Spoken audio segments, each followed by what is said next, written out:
Año 2006. Las oficinas ejecutivas en Bogotá guardaban un silencio tenso. Después de más de un siglo de dictar las reglas de la elegancia en el comercio colombiano, se firmaba el acuerdo definitivo. El imperio independiente había llegado a su fin. ¿De qué imperio hablamos? De los estantes perfectamente ordenados, el inconfundible aroma a pan baguette recién horneado y los pasillos impecables que definieron el estatus de la clase media y alta bogotana. Durante décadas, Carulla no era solo un supermercado, era una insignia de prestigio. Fueron los pioneros del autoservicio y de los carritos de mercado en el país, el lugar donde familias enteras se vestían bien solo para ir a hacer las compras del fin de semana. Pero un día, esa independencia se esfumó. No hubo candados oxidados en las puertas, ni dolorosos avisos de liquidación. Sin embargo, para los empleados de toda la vida y los clientes más fieles, algo irremediable se rompió. El tradicional letrero verde siguió iluminando las calles, pero el alma de la empresa familiar fue devorada para siempre por un coloso corporativo. ¿Cómo es que una institución centenaria, el símbolo absoluto de la calidad premium en Colombia, se ve arrinconada hasta el punto de tener que entregar su legado histórico para no extinguirse? ¿Qué amenazas obligaron a esta orgullosa dinastía a ceder el control total? Esta no es la típica historia de una quiebra financiera.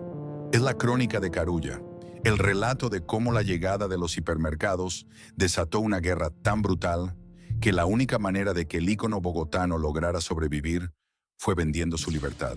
Año 1905.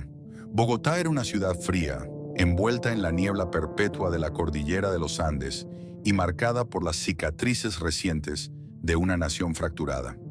Apenas 3 años antes, Colombia había salido de la devastadora Guerra de los 1000 días, un conflicto civil que había dejado la economía en ruinas y a una población tratando de reconstruir su cotidianidad entre calles de piedra y arquitectura colonial. En este escenario de incertidumbre y de una austeridad casi obligada, la idea de vender productos de lujo importados parecía, en el mejor de los casos, un acto de fe. En el peor, una completa locura comercial. Pero para José Carulla Vidal, un inmigrante español originario de Sitges, Cataluña, aquel país herido representaba una página en blanco. Con el espíritu emprendedor característico de quienes cruzan el océano buscando un nuevo destino, Carulla no se detuvo a mirar las ruinas. Vio el deseo latente de una sociedad por reconectarse con el mundo y con la sofisticación europea. Fue así como, en el corazón de una ciudad de caballeros de sombrero de copa, sacos de paño y gruesas ruanas, decidió abrir las puertas de un modesto local comercial al que bautizó como el Escudo Español. Ubicado en el centro neurálgico de la capital, el Escudo Español no era simplemente una tienda de abarrotes de barrio. Desde el primer día de operación, José Carulla se propuso ofrecer algo que prácticamente no existía en el mercado local: exclusividad y calidad internacional. En sus estantes de madera oscura, comenzaron a exhibirse tesoros culinarios que resultaban exóticos para el bogotano promedio de principios de siglo. Aceites de oliva de primera prensa, aceitunas españolas, vinos de cosechas seleccionadas, latería fina, embutidos y galletas europeas. Cada frasco y cada botella representaba un puente hacia esa elegancia lejana que la élite de la ciudad, orgullosamente autodenominada como habitante de la Atenas suramericana, anhelaba profundamente. El desafío logístico no era menor. Importar alimentos a la Colombia de 1905 era una pesadilla titánica.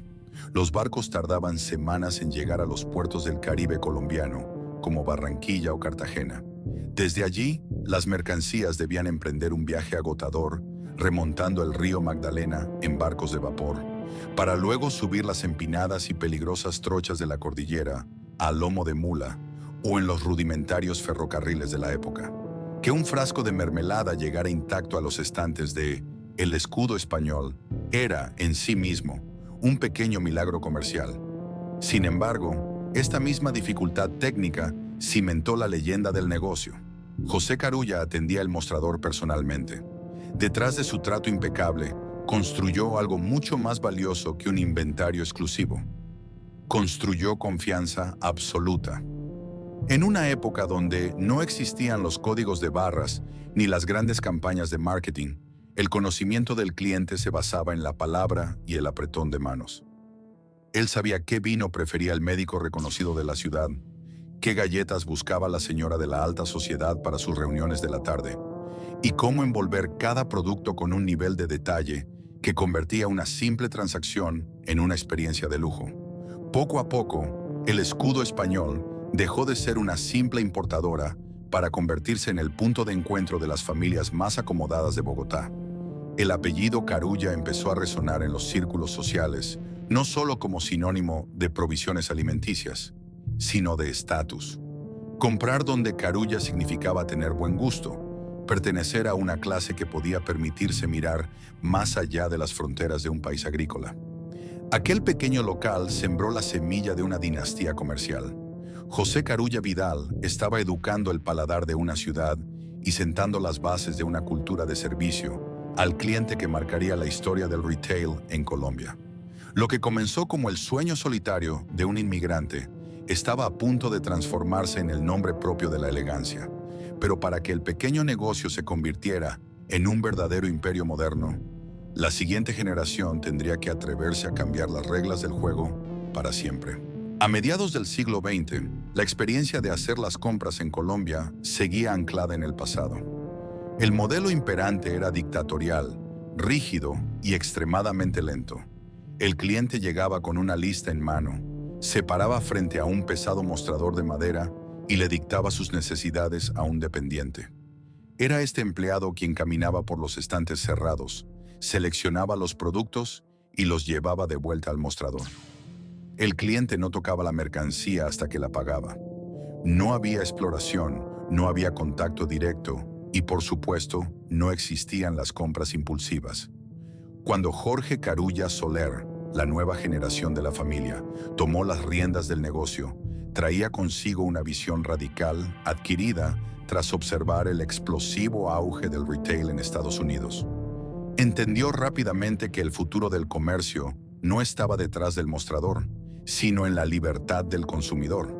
Fue así como, a principios de la década de 1950, Carulla tomó una decisión audaz que cambiaría para siempre la historia del consumo en Colombia: derribar las barreras de madera e implementar el modelo de autoservicio.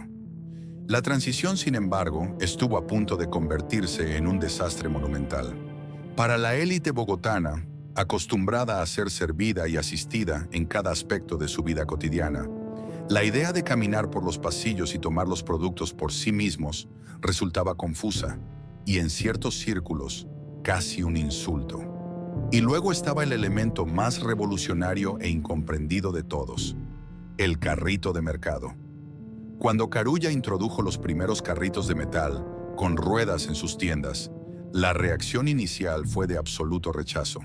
Las damas de la alta sociedad capitalina, envueltas en sus elegantes abrigos de la época, se negaban rotundamente a empujarlos. En la rígida estructura social bogotana, empujar un carro de alambre se consideraba una labor manual, una tarea de carga indigna de su estatus. Las ventas sufrieron un estancamiento momentáneo y la tensión en la junta familiar era palpable. Habían cometido el error fatal de implementar una idea gringa en un país que aún no estaba preparado para ella, pero Jorge Carulla entendía la psicología de sus clientes mejor que nadie. En lugar de retroceder o devolver los estantes a su lugar, la marca inició una sutil pero brillante campaña de educación. Los empleados, siempre impecablemente uniformados, fueron instruidos para acompañar a las clientas por los pasillos, empujando el carrito por ellas en las primeras visitas. Mientras caminaban, les mostraban la ventaja innegable de poder examinar de cerca las etiquetas de los duraznos en almíbar importados, de oler los granos de café antes de empacarlos y de elegir personalmente el corte exacto de carne que llevarían a su mesa. Poco a poco, la barrera cultural se resquebrajó.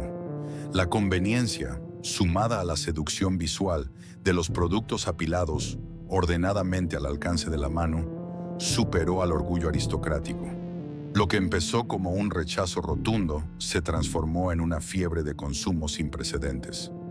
Al poder recorrer libremente los amplios pasillos, los clientes ya no solo compraban lo que llevaban anotado, descubrían nuevas necesidades. Las ventas se multiplicaron de forma exponencial. Al consolidar este modelo, Carulla comenzó a expandirse más allá de su punto original, acompañando el acelerado crecimiento urbanístico de Bogotá hacia el norte. Cada nueva apertura dejó de ser la simple inauguración de una tienda de abarrotes para convertirse en un evento social de primer nivel. Arquitectura moderna, iluminación impecable y un ambiente de abundancia que contrastaba con los comercios tradicionales. Ir a mercar dejó de ser una obligación tediosa delegada al personal doméstico para transformarse en un paseo familiar, una experiencia de ocio de fin de semana que dictaba el pulso de la ciudad. La semilla del retail moderno colombiano había germinado definitivamente. Habían cambiado la forma en que todo un país hacía sus compras, preparando el terreno para la época dorada, donde su nombre brillaría como la joya de la corona del comercio nacional. Para las décadas de 1960 y 1970, Bogotá experimentaba una profunda transformación urbana y demográfica.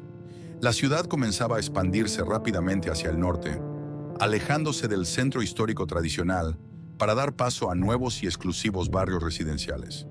Carulla, con un instinto comercial afinado, no solo acompañó esta migración, sino que se posicionó estratégicamente como el corazón de estas nuevas zonas de la ciudad. Ya no era simplemente una tienda de abarrotes exitosa, se había metamorfoseado en una verdadera institución cultural, el símbolo indiscutible de la elegancia bogotana.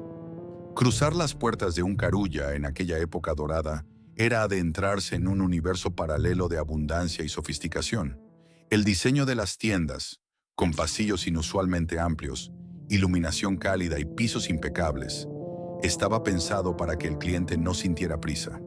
Pero si había algo que definía la identidad de la marca y que quedó grabado para siempre en la memoria olfativa de generaciones de colombianos, era su legendaria panadería. El aroma a pan francés recién horneado inundaba el ambiente, convirtiendo la baguette de Carulla en un elemento casi obligatorio en las mesas de las familias acomodadas de la capital. A esto se sumaba una sección de delicatessen que no tenía rival en el país. Carnes maduradas con cortes precisos, quesos europeos, latería fina y la mejor selección de licores importados. En una Colombia donde las políticas de importación aún tenían fuertes restricciones, los estantes de Carulla eran una de las pocas ventanas directas al mundo de la alta gastronomía internacional. Pero el verdadero secreto de su éxito, el pilar que sostenía su imperio, era el servicio al cliente.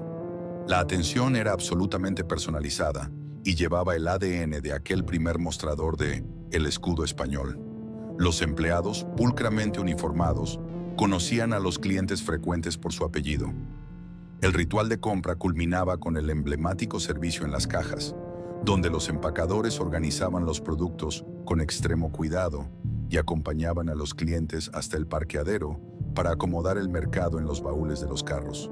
Ir a mercar los sábados por la mañana se consolidó como un evento social de altísimo nivel. Las familias se vestían impecablemente para ir a Carulla, porque sabían que en esos pasillos se encontrarían con amigos, socios de negocios y personalidades de la sociedad. Era el lugar para ver y ser visto. La familia fundadora había logrado lo impensable: convertir una cadena de supermercados en un símbolo de estatus. Durante casi 3 décadas, Carulla dictó las reglas, los precios y los estándares del comercio en su segmento, sin que nadie se atreviera a desafiarlos. Gozaban de la lealtad inquebrantable de un público que no miraba el precio en la etiqueta, sino el nombre impreso en la bolsa. Sin embargo, esta prolongada luna de miel comercial gestó en las entrañas de la compañía una peligrosa burbuja de confianza. Al dominar de forma absoluta su nicho y observar cómo su modelo tradicional seguía generando ganancias millonarias, la organización comenzó a sentirse invulnerable. Operaban bajo la firme convicción de que la tradición, el prestigio y la lealtad de la élite bogotana los blindarían eternamente. Ignoraban que, más allá de las fronteras colombianas, la industria del retail global estaba mutando rápidamente hacia un juego despiadado de grandes volúmenes. agresivas guerras de precios y formatos gigantescos de miles de metros cuadrados. Carulla celebraba su cumbre más alta, reinando en solitario desde su pedestal de sofisticación, completamente ajena a la inmensa tormenta económica que ya se estaba formando en el horizonte de los años 90 y que muy pronto pondría a prueba su derecho a existir de manera independiente. La llegada de la década de 1990 trajo consigo un terremoto político y económico que sacudiría los cimientos empresariales de toda Colombia. Durante casi un siglo, el país había operado bajo un modelo fuertemente proteccionista que blindaba a las industrias y comercios nacionales de la competencia extranjera. En este ecosistema cerrado y predecible, Carulla había prosperado sin mayores sobresaltos, disfrutando de un dominio casi absoluto en el segmento de supermercados premium. Su mayor preocupación diaria era mantener la frescura de su legendaria panadería y la pulcritud de sus pasillos, no la supervivencia corporativa a largo plazo. Pero todo cambió drásticamente con la implementación de la apertura económica, una política impulsada a principios de la década que abrió las fronteras comerciales de golpe. Los aranceles a las importaciones se desplomaron y con ellos se derrumbó la barrera invisible que había protegido al comercio minorista tradicional colombiano. De repente, el país entró en el radar de las grandes multinacionales del retail y lo que antes era un negocio de tradición familiar estaba a punto de convertirse en un campo de batalla implacable. Hasta ese momento histórico, el concepto de hacer mercado en ciudades como Bogotá estaba claramente segmentado. Carulla dominaba las compras de la élite con sus tiendas de tamaño moderado, ubicadas estratégicamente en los barrios residenciales más exclusivos y diseñadas para ofrecer una experiencia íntima.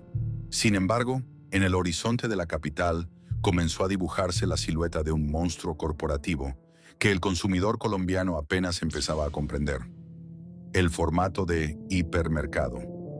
La amenaza dejó de ser un simple rumor de conferencias internacionales cuando cadenas con bolsillos increíblemente profundos comenzaron a aterrizar en el territorio nacional.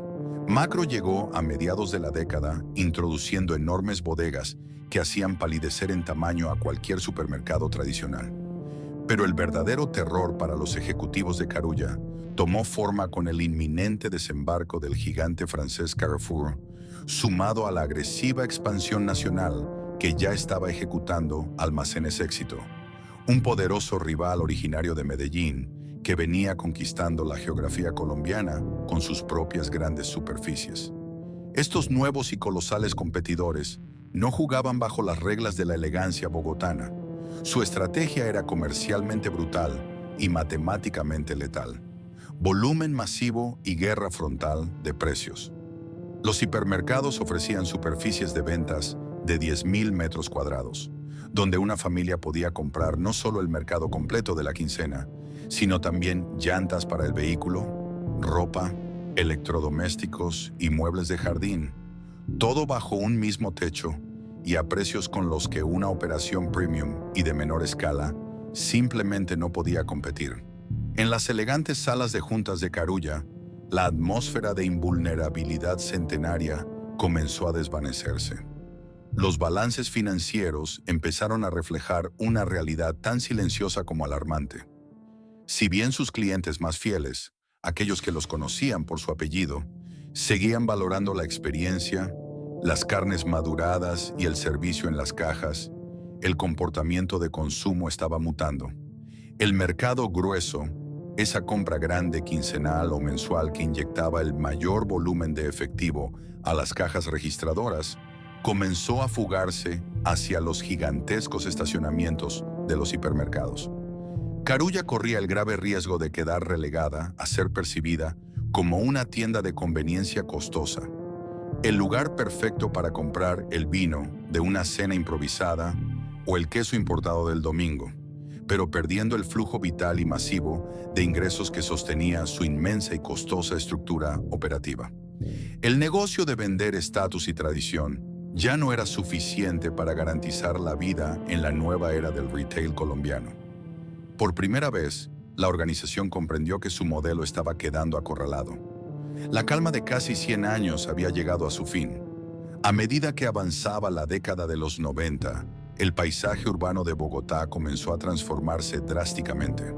Donde antes había lotes baldíos o antiguas fábricas, ahora se erigían gigantescas cajas de concreto con logotipos brillantes y estacionamientos que parecían aeropuertos. Macro había introducido la idea del volumen para negocios, pero fue la inminente llegada de Carrefour a finales de la década la que realmente hizo temblar los cimientos de la familia Carulla. La cadena francesa no llegó a Colombia a pedir permiso.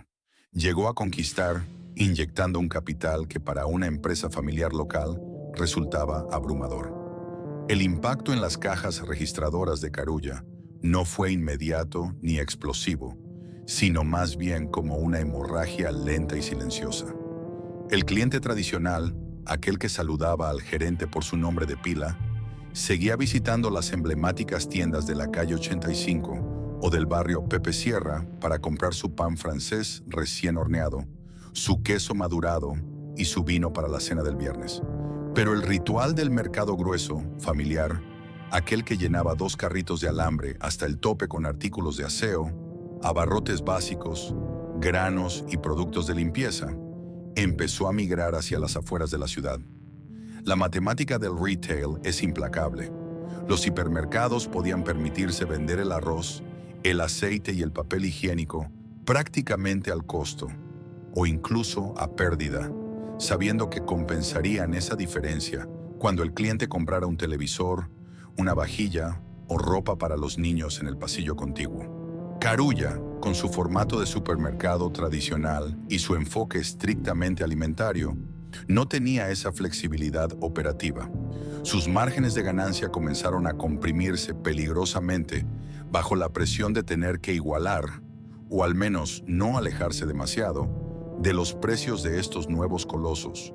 Todo esto mientras debían sostener una inmensa y costosa nómina de empleados dedicados al servicio personalizado que definía su identidad de marca. La tensión en las salas de juntas de la familia se volvió densa. Durante casi 100 años, el apellido Carulla había sido sinónimo de un éxito incuestionable. Habían sobrevivido a los incendios de El Bogotazo, a las múltiples crisis políticas y a las fuertes devaluaciones de la moneda nacional. Pero esta amenaza era de otra naturaleza. No se enfrentaban a una crisis económica temporal, sino a un cambio estructural y definitivo en la forma en que los colombianos consumían. Además del asedio internacional, Almacenes Éxito, su principal y más poderoso rival nacional, ya estaba ejecutando una agresiva estrategia de expansión, abriendo grandes superficies en todo el país y consolidando un poder de negociación colosal frente a los proveedores. Carulla, concentrada mayoritariamente en Bogotá y en unas pocas ciudades principales, se estaba quedando rezagada en la carrera por el volumen. Para finales de la década, la cruda realidad de los estados financieros era innegable. La empresa seguía siendo rentable, la marca mantenía un prestigio social intacto y sus pasillos seguían siendo el epítome de la limpieza, pero el crecimiento comercial se había estancado por completo. Las grandes superficies, con su promesa de todo bajo un mismo techo y precios de remate, estaban devorando la cuota de mercado a una velocidad asombrosa. En la jungla del retail moderno, quien no crece aceleradamente, comienza a morir lentamente. La junta directiva, encabezada por herederos que sentían el enorme peso histórico de la compañía sobre sus hombros, llegó a una conclusión dolorosa pero inevitable. Para sobrevivir al feroz asedio de los hipermercados y no terminar asfixiados en el mediano plazo, necesitaban ganar volumen de compra y presencia nacional de manera urgente. Y la única forma de lograr ese salto cuántico no era abriendo tiendas una por una, sino buscando un aliado. El orgullo de la independencia absoluta y familiar comenzó a resquebrajarse en pro de la supervivencia. La marca bogotana por excelencia tendría que mirar más allá de las frías montañas andinas hacia la calurosa y vibrante costa caribe colombiana, donde otra cadena de supermercados de tradición también buscaba desesperadamente una tabla de salvación ante los gigantes. Se acercaba el momento de la primera gran concesión, Una decisión corporativa que alteraría para siempre el ADN centenario de la compañía y marcaría el principio del fin de su historia en solitario. La decisión de ceder parte de la soberanía no se tomó de la noche a la mañana, y ciertamente no ocurrió en un vacío de prosperidad. El final de la década de 1990 trajo consigo una tormenta perfecta para el comercio en Colombia. Mientras los hipermercados extranjeros asediaban el mercado con guerras de precios, el país entero se sumergió en la peor crisis económica de su historia moderna, la crisis del UPAC en 1999. El sistema de financiamiento de vivienda colapsó, las tasas de interés se dispararon y miles de familias de clase media y alta, el núcleo vital que sostenía la operación de Carulla, perdieron sus hogares o vieron su poder adquisitivo brutalmente diezmado. El impacto en los pasillos fue devastador. Las visitas a las tiendas, antes concebidas como un paseo familiar de abundancia, se convirtieron en ejercicios de austeridad.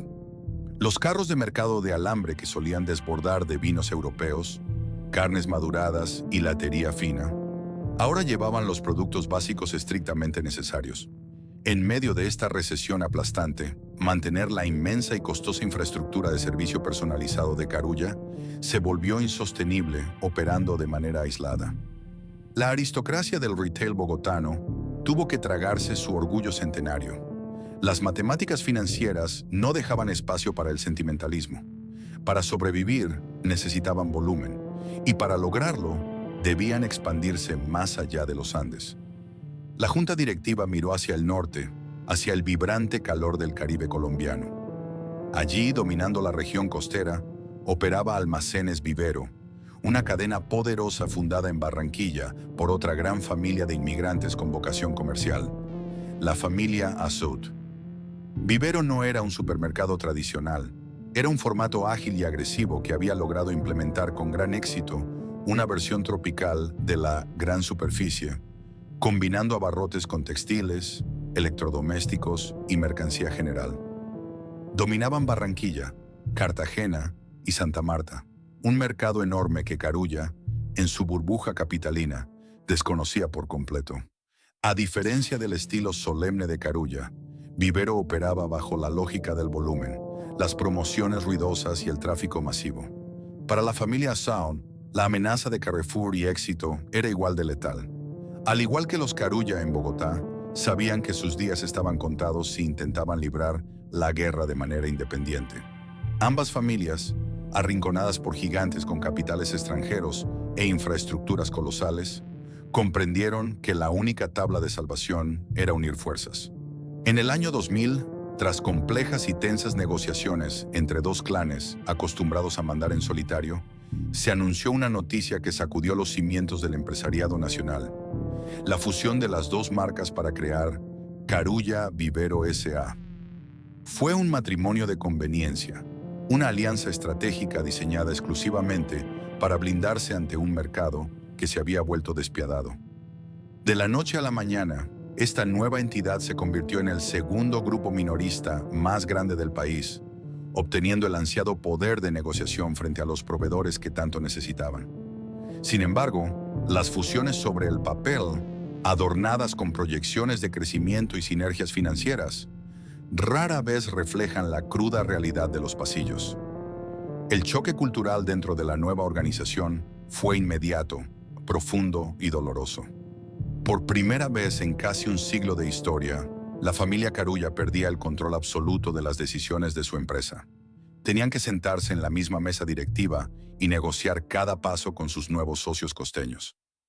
Era el choque de dos mundos corporativos diametralmente opuestos: la elegancia sobria, el perfeccionismo estético y la obsesión por el producto importado de los cachacos bogotanos, frente al pragmatismo feroz, la agilidad comercial y el enfoque en el volumen de los costeños. Esta fricción en la cúpula no tardaría en filtrarse hacia abajo, afectando a los empleados más antiguos y amenazando con alterar la sagrada experiencia de compra que había definido a la marca durante generaciones. El choque de trenes corporativo era inevitable. En las oficinas centrales, ahora compartidas, las reuniones directivas se convirtieron en auténticos campos de batalla ideológicos. Por un lado, La vieja guardia de Carulla defendía a capa y espada el modelo premium. Insistían en mantener los altos márgenes, la importación de productos europeos exclusivos, el cuidado milimétrico de la estética de las tiendas y el servicio hiperpersonalizado que requería una nómina robusta y altamente capacitada. Para la familia fundadora y sus ejecutivos de confianza, rebajar la calidad, recortar personal de servicio o saturar los pasillos con publicidad agresiva era visto como una traición imperdonable al legado de don José Carulla. Por el otro lado, los ejecutivos de Vivero, curtidos en el calor y el dinamismo del comercio caribeño y expertos en mover grandes volúmenes de mercancía, miraban los estados financieros con un pragmatismo implacable. Para la facción costeña liderada por la familia Azud, la extrema elegancia bogotana y el ritmo pausado de las tiendas tradicionales eran lujos insostenibles frente a la amenaza existencial que representaban los hipermercados.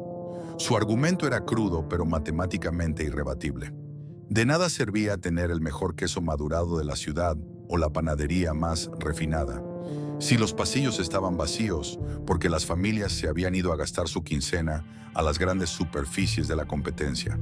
Vivero presionaba sin descanso por optimizar costos, introducir marcas propias más económicas, ampliar la oferta hacia productos no alimenticios y lanzar campañas masivas de descuento que generaran tráfico real. Este profundo conflicto en la cúpula directiva no tardó en filtrarse, como el agua por las grietas, hacia los pasillos de las tiendas, generando una atmósfera de tensión e incertidumbre entre los empleados de base. Los trabajadores más antiguos de Carulla, aquellos que llevaban décadas empacando cuidadosamente los mercados, que conocían a los clientes frecuentes por su apellido y que encarnaban la cultura de servicio de la marca, comenzaron a sentir la fría y pesada mano de la optimización corporativa. Los protocolos se estandarizaron bruscamente, los tiempos de atención se midieron con cronómetro y la presión asfixiante por la rentabilidad por metro cuadrado reemplazó la antigua filosofía de que el cliente merecía todo el tiempo del mundo. Para el consumidor bogotano tradicional, el cambio fue sutil pero innegablemente perceptible. La marca Carulla se mantuvo intacta y orgullosa en sus fachadas de los barrios acomodados, pero algo en el ambiente interior se sentía diferente. Las comunicaciones y las promociones se volvieron más estridentes. Productos de consumo masivo que antes no tenían cabida en sus estantes selectos comenzaron a ganar espacio para intentar competir en precio. La sensación de exclusividad absoluta e intocable, ese halo de prestigio centenario, empezó a diluirse lentamente bajo el peso de las metas de ventas trimestrales y la necesidad urgente de generar flujo de caja. Sin embargo, desde una perspectiva estrictamente comercial y estratégica, la dolorosa fusión terminó siendo un éxito rotundo para la supervivencia de ambas marcas. Carulla Vivero S.A. logró en poco tiempo lo que ninguna de las dos familias habría podido hacer por separado: detener la sangría masiva de clientes y levantar un sólido muro de contención frente a los gigantes extranjeros, como Carrefour y Macro, y ante la maquinaria imparable del Grupo Éxito. Al consolidar sus compras, lograron negociar con un poder sin precedentes frente a los proveedores. Bajaron drásticamente sus costos logísticos y presentaron un frente unificado que dominaba tanto el mercado premium del centro del país como el comercio de volumen en la costa norte. Se convirtieron, casi de la noche a la mañana, en el segundo jugador más poderoso del retail en Colombia. Pero en los negocios, la supervivencia siempre cobra un peaje altísimo. Al salvarse de la aniquilación financiera, Carulla había cruzado un punto de no retorno. Ya no era la orgullosa e intocable empresa familiar que dictaba las reglas del buen gusto con total independencia y a su propio ritmo. Ahora era una corporación híbrida, obligada a responder a las leyes despiadadas de las cuotas de mercado, el volumen y los accionistas. Y aunque en aquel momento de principios de la década del 2000 parecía que la peor parte de la tormenta había sido sorteada, la creación de Carulla Vivero S.A. no era el final de la historia. En realidad, solo estaban consolidando sus fuerzas y engordando sus cifras para prepararse para la batalla más brutal de todas. Una guerra comercial de proporciones épicas que terminaría atrayendo la mirada del depredador más grande de todo el ecosistema minorista colombiano, desencadenando un evento que borraría la palabra independencia de su diccionario para siempre. La entrada al nuevo milenio no trajo la paz comercial que las directivas de Carulla Vivero esperaban tras su dolorosa y compleja fusión. Por el contrario, la consolidación de la empresa apenas les sirvió para ganarse el derecho a participar en el conflicto empresarial más salvaje que hubiera presenciado la historia del comercio colombiano hasta ese momento. El territorio nacional se había convertido, de la noche a la mañana, en un inmenso tablero de ajedrez, donde corporaciones con recursos multimillonarios movían sus piezas sin ninguna piedad. Ya no se trataba de quién vendía el mejor pan o quién tenía el local más elegante. Se trataba de quién tenía el pulmón financiero más grande para soportar el asedio continuo. El campo de batalla estaba claramente delimitado por tres fuerzas titánicas. En una esquina se erguía Almacenes Éxito, el orgullo empresarial de Antioquia, que venía devorando el mercado nacional con una agresividad insaciable y un profundo entendimiento de la idiosincrasia del consumidor colombiano. En la otra esquina estaba Carrefour, el gigante francés de capitales virtualmente inagotables, que seguía inaugurando monstruosos hipermercados en puntos neurálgicos de las principales ciudades, redefiniendo el concepto de compras de fin de semana bajo el modelo de todo bajo un mismo techo, y defendiendo la costa Caribe con un arraigo casi religioso por parte de su clientela, se atrincheraba la cadena olímpica. En medio de este fuego cruzado operaba Carulla Vivero C.A., una organización que se veía obligada a librar la guerra en dos frentes completamente distintos y con dos estrategias diametralmente opuestas.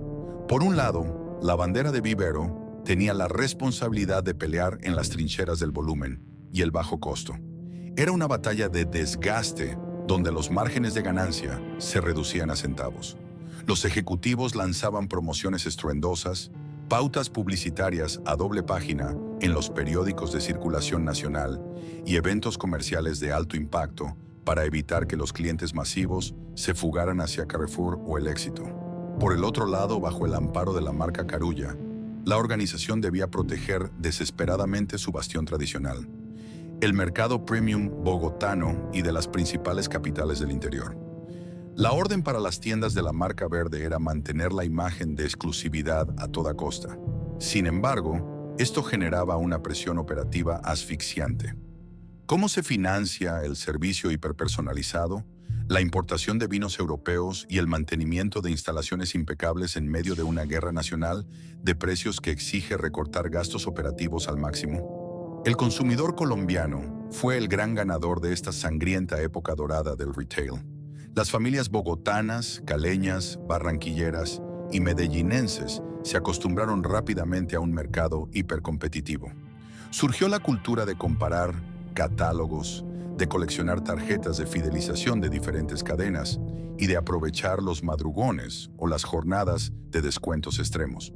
Pero mientras las cajas registradoras no paraban de sonar y los parqueaderos lucían abarrotados, puertas adentro, en las oficinas financieras de Carulla Vivero, el panorama era sombrío. Sostener esta guerra de doble frente requería inyecciones de capital masivas. Aunque la fusión había logrado detener el colapso inicial, el ritmo de expansión que exigía el mercado para no quedarse atrás era económicamente insostenible para una empresa que, en el fondo, seguía operando con el capital de dos familias, por más adineradas que fueran.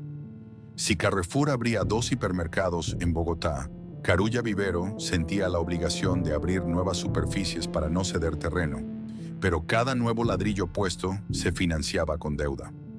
La guerra de los gigantes estaba desangrando silenciosamente a la corporación. A pesar de las buenas ventas, el peso de sostener la maquinaria bélica contra multinacionales y corporaciones con chequeras abiertas comenzó a agrietar nuevamente los cimientos de la compañía. La realidad matemática se volvió ineludible. Habían sobrevivido a la primera gran ola de los años 90 uniéndose, pero para sobrevivir al tsunami de la década del 2000 necesitarían un milagro financiero. O en su defecto, tendrían que escuchar las propuestas de aquellos mismos gigantes que estaban intentando destruirlos.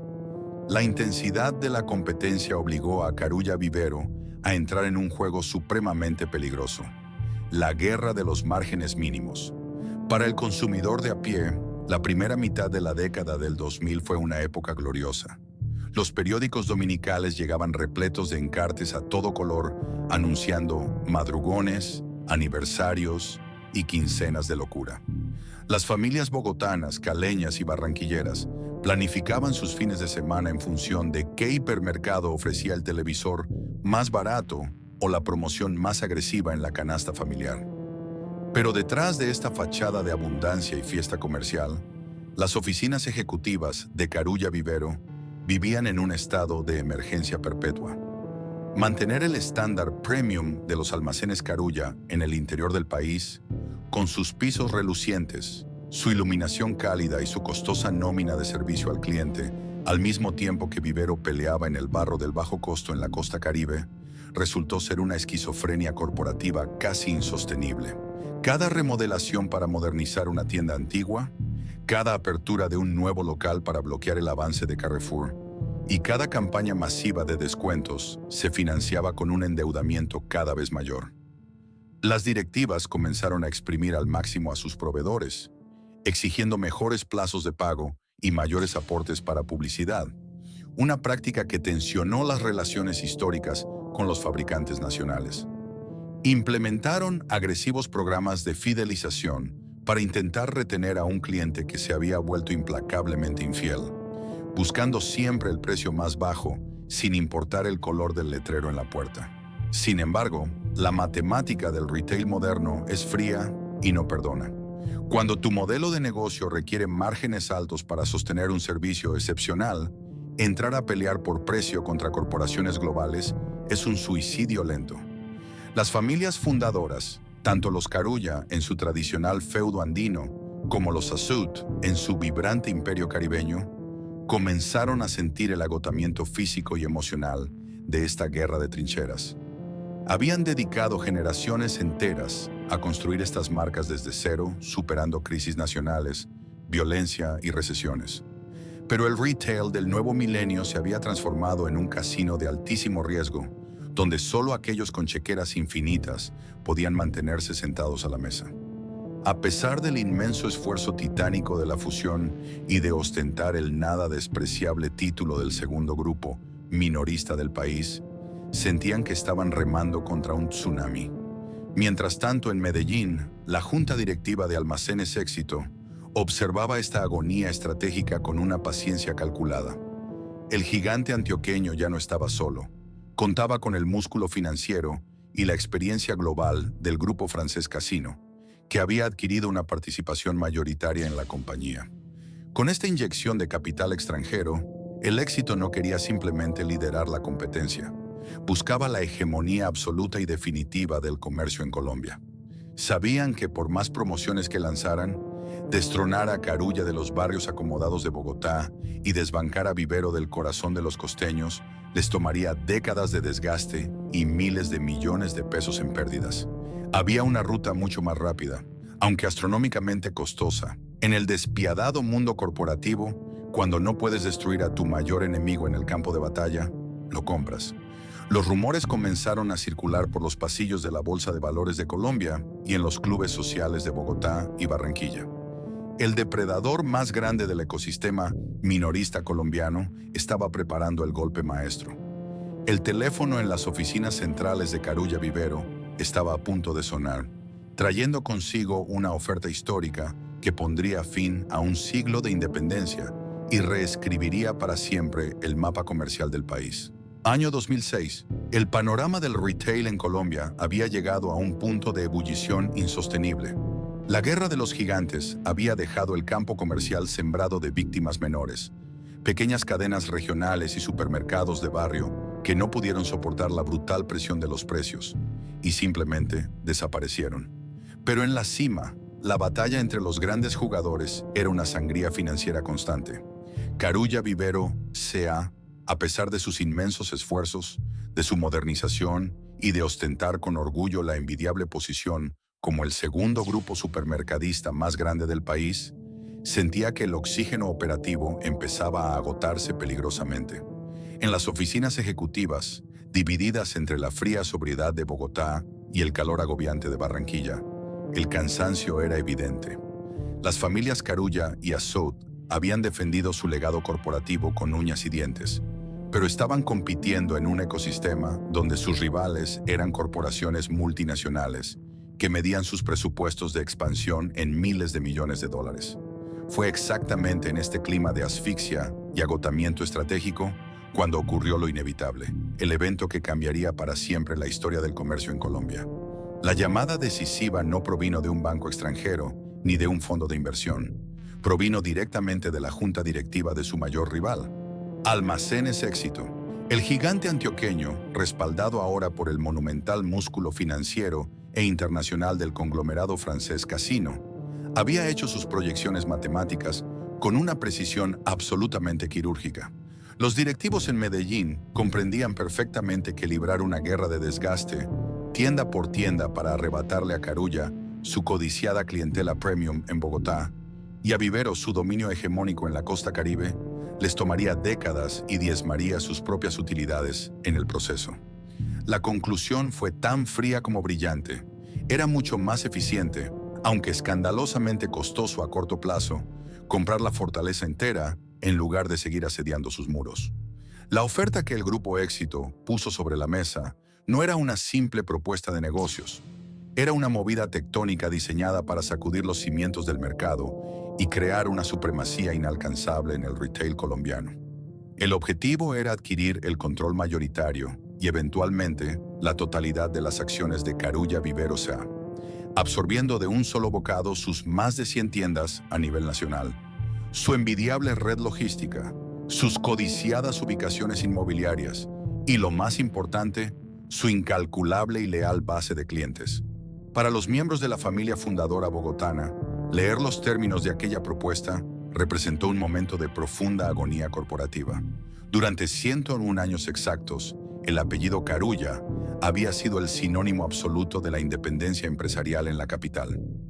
Habían dictado las reglas de la elegancia comercial bajo sus propios términos, sobreviviendo a las guerras civiles del cambio de siglo, a los incendios devastadores del Bogotazo y a las peores recesiones económicas de la nación. Aceptar aquella oferta multimillonaria significaba, en el fondo, claudicar. Implicaba entregar las llaves del imperio que su abuelo inmigrante había construido desde cero a manos de su competidor más feroz. Sin embargo, en el alto nivel corporativo, las matemáticas financieras siempre terminan asfixiando a la nostalgia. Rechazar la oferta significaba prepararse para una aniquilación lenta, pero segura. Carrefour, el monstruo francés, seguía abriendo hipermercados a un ritmo frenético, y el propio Grupo Éxito no tendría la más mínima piedad operativa si su propuesta amistosa era rechazada. En las salas de juntas de Bogotá, bajo la mirada silenciosa de los retratos de los fundadores y sintiendo el peso aplastante de la responsabilidad hacia miles de empleados, los ejecutivos comenzaron a debatir lo que, hasta hace una década, parecía impensable.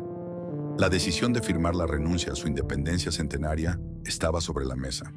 El proceso de negociación se llevó a cabo bajo un hermetismo corporativo absoluto, alejado del bullicio de los pasillos y del incesante sonido de las cajas registradoras. Las reuniones entre las directivas de Carulla Vivero y los altos mandos del Grupo Éxito, respaldados por la chequera de sus socios franceses, estuvieron cargadas de una tensión histórica. No se estaba discutiendo el precio de un lote de mercancía. Se estaba tasando el valor de más de un siglo de tradición bogotana y décadas de dominio comercial en la costa Caribe. Las cifras que cruzaban la mesa de lado a lado eran astronómicas, pero para las familias fundadoras había un componente emocional imposible de cuantificar en un balance financiero. Estaban poniendo el apellido, la obra de sus abuelos y padres, en manos de la competencia. Finalmente, a mediados del año 2006, el rumor de los mercados bursátiles se convirtió en un anuncio oficial que sacudió los cimientos de la economía nacional.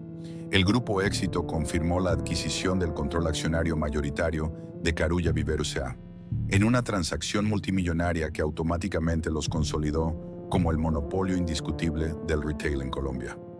Con una sola firma en un contrato, el mapa comercial del país fue reescrito de manera irreversible. El Éxito absorbía de un solo bocado más de un centenar de tiendas, asegurándose el control absoluto de los estratos altos en el centro del país y borrando de un plumazo a su mayor competidor en el norte. Para el consumidor promedio, la noticia fue recibida con desconcierto. Las familias bogotanas que habían sido leales a Carulla durante generaciones temieron lo peor: que sus tiendas de confianza, famosas por su atmósfera pausada, su pan baguette y su excelente selección de carnes, fueran desmanteladas o transformadas abruptamente en inmensas bodegas de descuento.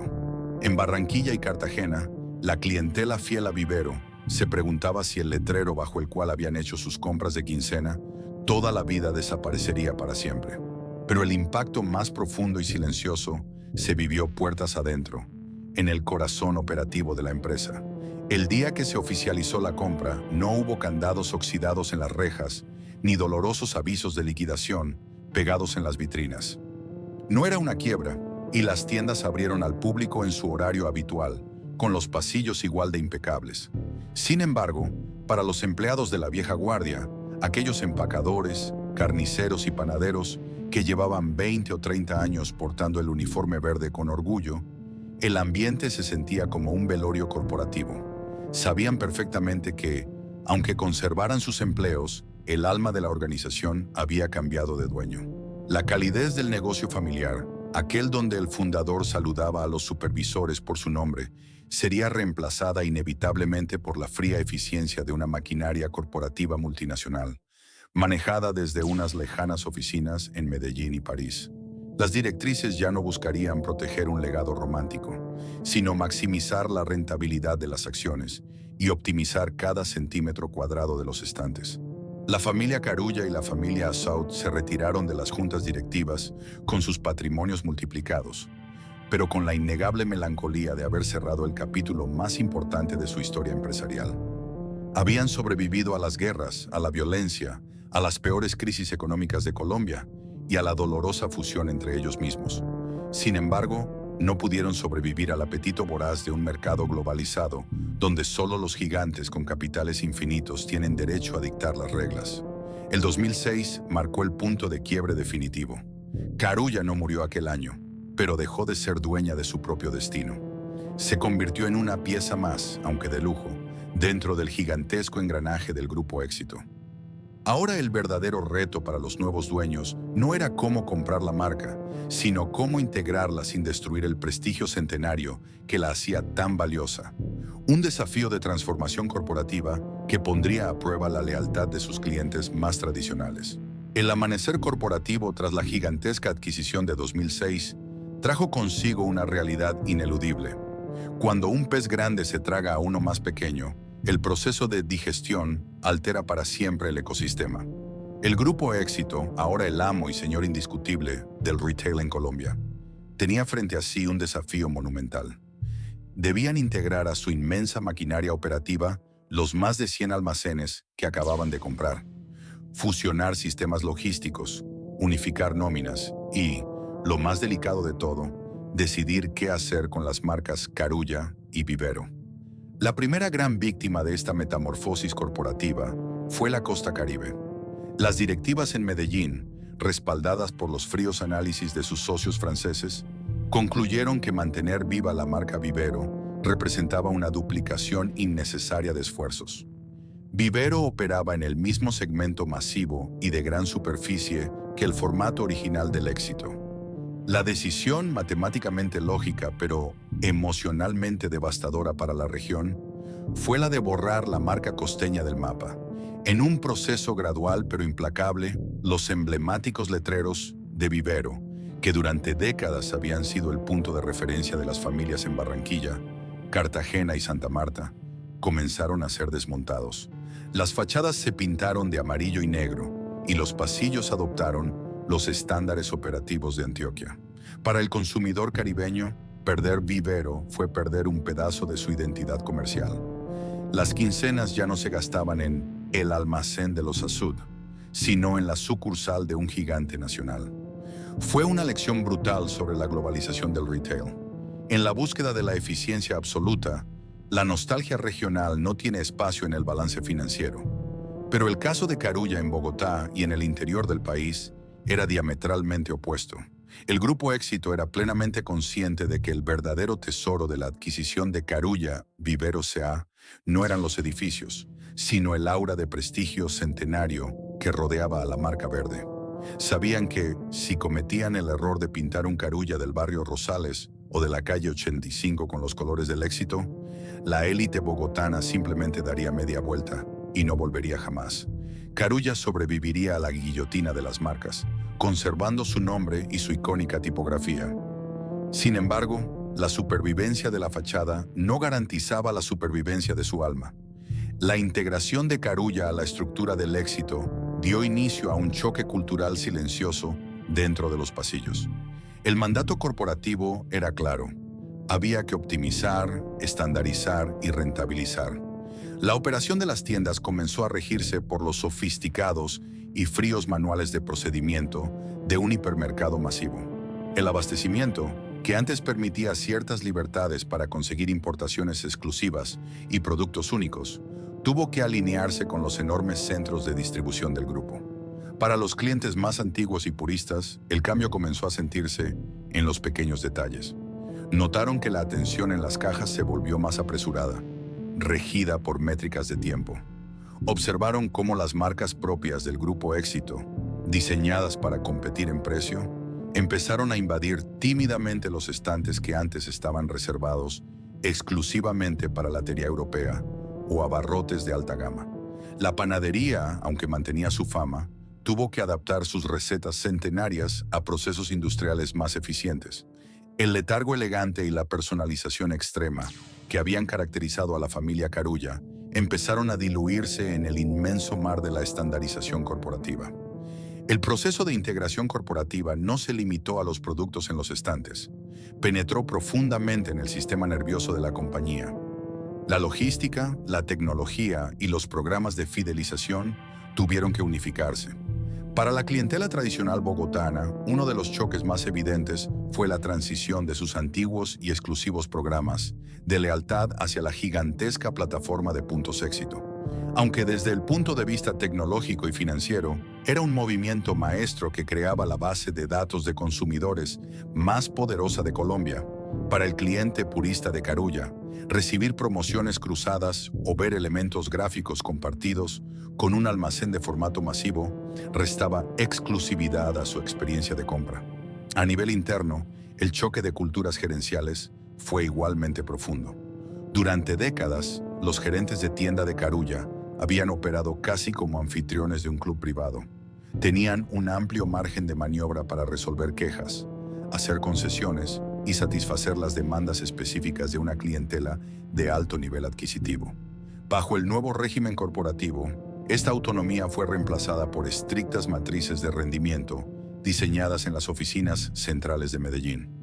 Cada decisión, desde la contratación de un empacador hasta el surtido de la sección de delicatessen, debía justificarse numéricamente y alinearse con las directrices del Grupo Colombo francés.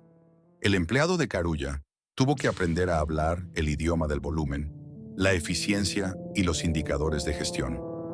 Muchos clientes históricos, sintiendo que el alma del negocio familiar se había evaporado, comenzaron a quejarse de que Carulla ya no era el mismo de antes. Y en estricto sentido corporativo, tenían toda la razón. Ya no era un supermercado independiente de la élite, era el formato premium de un conglomerado gigantesco diseñado para acaparar todos los estratos de la sociedad colombiana. La tensión llegó a un punto crítico en el que el Grupo Éxito tuvo que tomar una decisión estratégica fundamental. Si continuaban estandarizando excesivamente a Carulla para ahorrar costos, terminarían matando a la gallina de los huevos de oro y ahuyentando definitivamente al consumidor de clase alta hacia mercados especializados más pequeños. La junta directiva en Medellín entendió con notable visión de negocios que debían aflojar la cuerda. Comprendieron que el cliente de Carulla estaba dispuesto a pagar un precio significativamente más alto por su mercado, pero jamás perdonaría una caída en el nivel de servicio o en la calidad de los frescos. Fue entonces cuando se decidió trazar una línea divisoria mucho más clara entre las marcas del grupo. Carulla dejó de ser tratada simplemente como un éxito más costoso y se le otorgó un presupuesto y una estrategia enfocada puramente en recuperar su aura de sofisticación. Se invirtió fuertemente en la capacitación del personal, se trajeron de vuelta las catas de vino, se potenció la escuela de cocina Carulla y se organizaron ferias gastronómicas de alto nivel que volvieron a convocar a la élite de las ciudades. La marca verde logró estabilizarse dentro del conglomerado, encontrando su nuevo lugar en el mundo, ya no como un imperio independiente, sino como la joya de la corona del retail en Colombia. Sin embargo, justo cuando parecía que Carulla había encontrado la paz en su nueva identidad corporativa, el mercado colombiano estaba a punto de sufrir la mayor disrupción comercial de su historia. Un nuevo y silencioso enemigo, radicalmente distinto a los gigantes hipermercados, estaba abriendo pequeñas tiendas de barrio pintadas de colores llamativos, preparándose para cambiar para siempre la forma en que el país compraba sus alimentos. La segunda década del nuevo milenio trajo consigo una disrupción comercial que nadie en las altas esferas del retail tradicional colombiano vio venir con suficiente anticipación. Mientras el Grupo Éxito y las cadenas multinacionales seguían enfrascados en su guerra de titanes por los grandes formatos, un enemigo silencioso, pequeño y letalmente eficiente comenzó a multiplicarse por todos los barrios del país: el formato hard discount. Marcas como tiendas D1, seguidas más tarde por Ara e Ísimo, reescribieron por completo las reglas del juego. No ofrecían pasillos amplios, ni atención personalizada, ni empaques deslumbrantes. Ofrecían el precio más bajo posible en productos básicos, operando en locales austeros de no más de 300 metros cuadrados. El impacto en la cultura de consumo nacional fue sísmico. La tradicional compra de quincena se fragmentó de manera irreversible. Las familias de todos los estratos sociales, incluyendo la élite bogotana, caleña y antioqueña, perdieron el pudor de comprar sus artículos de aseo y abarrotes de la canasta básica en estas cajas de descuento.